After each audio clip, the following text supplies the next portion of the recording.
Hola, ¿qué tal? Bienvenidos a otro video. Entonces, lo que vamos a revisar en esta clase son generalidades de receptores de farmacología, ¿no? Estas bases son las más importantes para entender prácticamente toda la familia de medicamentos que vayamos a ver en el futuro. Entonces, este es el parteaguas más indispensable para entender efectos secundarios, qué tan efectivo va a ser un medicamento, cuánto va a tardar en hacer efecto y demás cosas. Ahora, si se acuerdan, habíamos comentado previamente que existían dos conceptos muy generales para farmacología, bioquímica y pues, ¿por qué no? También para fisiología en general. Todo el cuerpo se rige por saber si una molécula es hidrosoluble o es liposoluble. Recordando que hidrosoluble significa que es algo que tiene carga, que es polar y que por consecuente no puede atravesar la bicapa lipídica, no puede entrar al interior de la célula, ¿sale? Entonces, por lo general, una molécula que es hidrosoluble, así como un fármaco entonces que sea hidrosoluble, va a tener el efecto principalmente a nivel extracelular o transmembrana, es decir, que va a tener una especie de receptor en la membrana, ¿sale?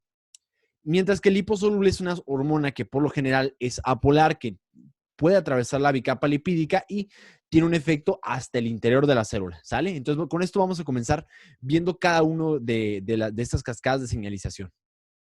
Entonces, una molécula hidrosoluble o un fármaco hidrosoluble por lo general se encarga de estimular un receptor extracelular. Aquí entran muchas moléculas como factores de crecimiento, como veremos más adelante, pero más comúnmente todos aquellos que tengan receptores transmembranales asociados a proteínas G. Estos son los receptores más importantes para entender farmacología. Y hagan de cuenta que aquí pueden activar una cascada de eventos y muchas proteínas intracelulares que van como en cascada. Esta activa esta, esta activa esta, esta activa esta y esta activa esta. Y esta como tal puede producir un efecto biológico, ¿sale? Pero ojo, es importante mencionar que estas proteínas que va a activar ya existen. Entonces, cuando yo les comento que los fármacos hidrosolubles estimulan vías de señalización que ya existen, esto nos dice algunas cosas. Para empezar, un fármaco que sea hidrosoluble se va a eliminar en riñón, ¿no? Como vimos en la clase pasada de generalidades de farmacología. Para empezar, como ya están hechas todas las proteínas, ya existen las proteínas, solamente tienes que activarlas, la respuesta es mucho, pero mucho más rápida. Es mucho más rápida. Pero con esto, el hecho es que como llega rápido, lo que fácil viene, fácil se va, ¿no? También bien dicen entonces que el efecto dura poco. ¿Sale?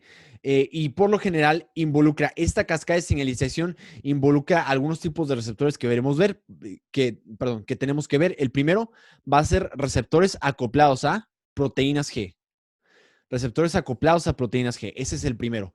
Luego existen otros tipos de receptores, por ejemplo, los receptores tirosina sinasa, también otros que conocemos como JAK-STAT, por mencionarles los más comunes. Luego veremos más, hablaremos un poquito por ahí del AMP cíclico, el GMP cíclico, el óxido nítrico y demás cosas, ¿no? Pero bueno, empezando por acá, los receptores acoplados a proteínas G son los más importantes que tienen que aprender porque todos los fármacos, quiero decir que el 90% de los medicamentos actúan con base en cuáles son los tipos de proteínas que se activan, ¿no? Entonces, nos vamos a invertir una gran parte de esta clase en entender estos receptores acoplados a proteínas G. Luego, tenemos los receptores tirosina sinasa.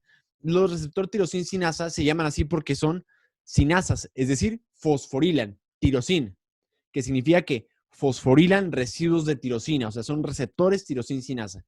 Y por lo general, estos receptores son los que dicen como, son los que se asocian a factores de crecimiento, o sea, que todo lo que termine en growth factor, por ejemplo, el IGF, que es el parecido a la insulina de growth factor, o la somatomedina C, el IGF-1, puede ser la insulina, puede ser el PDGF, el VEGF, el HGF, el EGF, todo lo que termine en GF como growth factor, ¿no? Entonces, por lo general, siempre que escuchen tirosina sinasa, quiero que entiendan como factor de crecimiento, que activa una vía de crecimiento que como objetivo final va a ser promover el crecimiento y la proliferación celular, ¿no? Así como la supervivencia de esta. Y finalmente por acá tenemos el otro receptor que se llama JAK-STAT. Los JAK-STAT significa Janus kinase, que significa, es otra familia de sinasas muy interesante.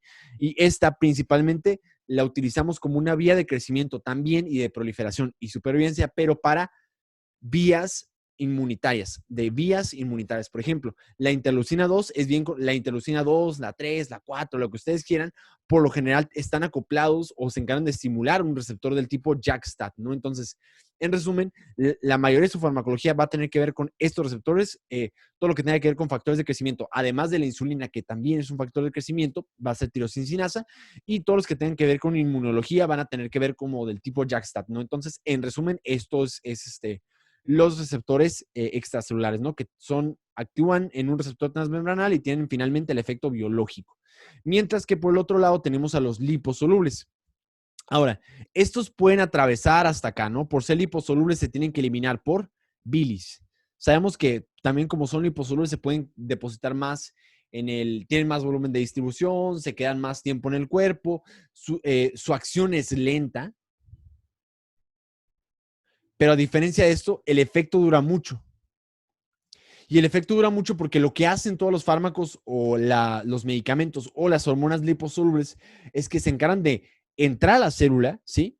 Y pueden activar dos tipos de receptores. Algunos que están en el núcleo o muy cerca del núcleo en el citoplasma, ¿no? Entonces, dos sitios, o en el núcleo o muy cerca de este en el citoplasma. Entonces, ¿cuál es el objetivo de esto? Por lo regular, lo que hacen las hormonas liposolubles es activar unas cosas que conocemos como factores de transcripción, que conocemos mejor como factores nucleares. Por ejemplo, el factor nuclear kappa B, por mencionar un ejemplo, ¿no? Entonces, estos factores nucleares o factores de transcripción, por lo general, se encargan de eso, de activar la transcripción. Es decir, agarramos una secuencia de un gen de ADN y hacemos una copia con una RNA polimerasa y obtenemos una copia muy chiquita en forma de RNA mensajero, el cual se va a traducir por los ribosomas, ya sea en el retículo endoplásmico rugoso o en los ribosomas libres, para finalmente hacer una proteína. Entonces, solamente para que se den una idea, tú puedes incrementar la cantidad de proteínas en cualquier parte.